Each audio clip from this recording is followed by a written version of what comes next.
Okay, let's see the first video of today. This is the baseball stadium in Osaka, which has been turned into a residential neighborhood. This is quite interesting. During the 1964 Olympic Games, the Olympics were hosted in Japan that time, and in Osaka there was an urban development plan to build new stadiums and new infrastructure to be able to host some of the games. And this stadium remained from that time. After the Nankai Hawks relocated the baseball team in 1988, the stadium became basically underutilized.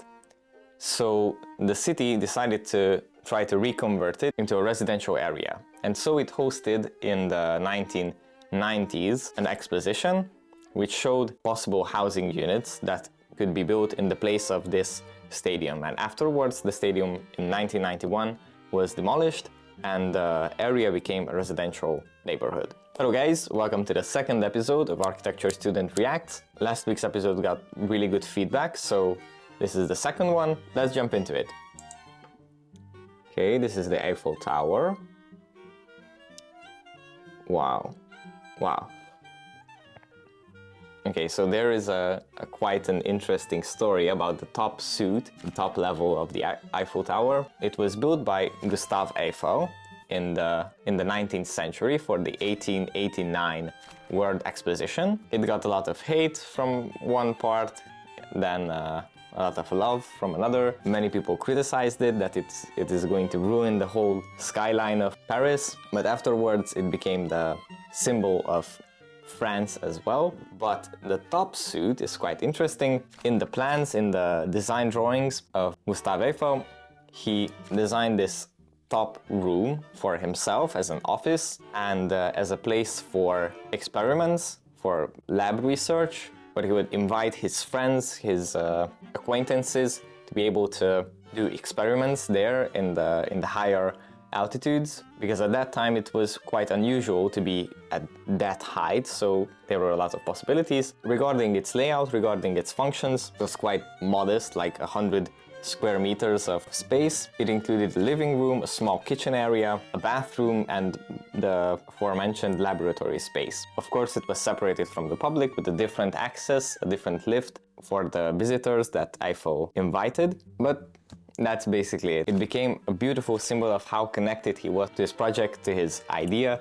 If you are visiting the Eiffel Tower, it's not part of the usual visitor tours, but you can view it through a special opening on the top floor, and on special events it is opened and can be accessed, but not for the wide public and not through general tours of the tower. Okay, let's move on to our next video. This is in Milan.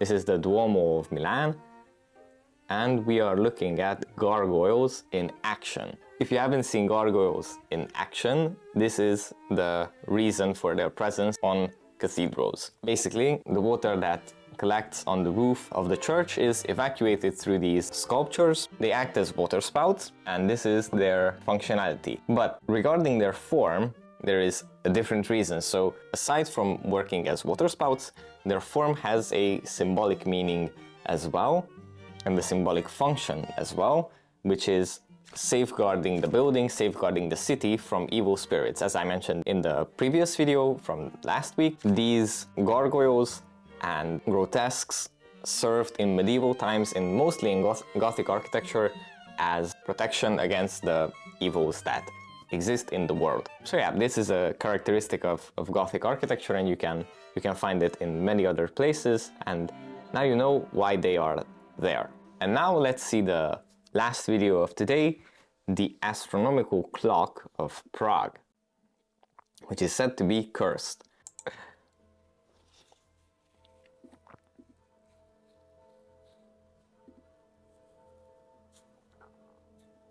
Wow. So the story behind this clock is that the clockmaster, Master Hanush, or otherwise known as Mikuláš of Kadaň, after he finished the construction of the clock, everyone from the city and from other capitals came to see this magnificent work of engineering, and everyone wanted one for themselves as well. So to make sure that this clock remained just for Prague and nobody else had anything similar to this, the mayor and the leaders of the city blinded Master Hanush to make sure that he is never going to construct a clock similar to the one that he built in Prague. To this, his reaction was that he cursed the clock, saying that when it would fail, when it is going to break, a great misfortune would befall Prague. Of course, this presented a great crisis for the city because only Master Hanush knew how to fix the clock. This story was passed down through generations and became part of Czech folklore. Otherwise, the clock is an amazing creation. It's an amazing work of engineering and art. You can see it working every hour.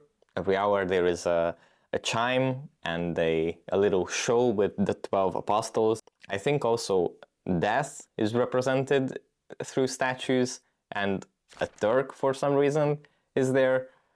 But the show that it puts up is quite entertaining and it's very beautiful. So if you visit Prague, I recommend that you see this and you spend the time to enjoy the creation of Master Hanush. That would be it for today. Don't forget to subscribe and I'll see you next week.